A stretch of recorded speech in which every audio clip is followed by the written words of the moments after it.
Баршаңызға сәлем достар, каналыма қош келдіңіздер. Бүгін сіздерге өте пайдалы жасымық сорпасының жасалу жолымен бөлісемін.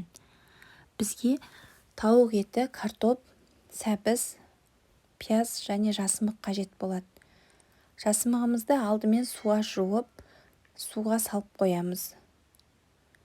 Пиязымызды, сәбізімізді төрт бұрыштылап турап, қызып тұрған майға қуырып аламыз. Жасымық сорпасының пайдасы неде? Жасымық сорпасы көпшіліктің көңілінен шыққан тағам. Бұл өте жеңіл, дәмді әрі пайдалы болып келеді. Жасымықтың құрамында көп мөлшерде ақуыз, темір және фолий қышқылы бар. Бұл микроэлементтер өз алдына адамның ас қорыту жүйесін жақсартуымен қатар, адам ағзасын қатерлі ісіктерден қорғайды. Құрамындағы магний жүрек пен жүйке жүйесінің жұмысын жақсартады.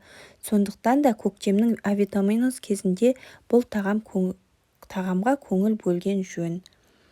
Сәбізіміз бен пиязымызды майға қуырып болғаннан кейін тауық етін салып, үстіне суымызды құйып қайнатамыз. Қайнағаннан кейін көбігін аламыз.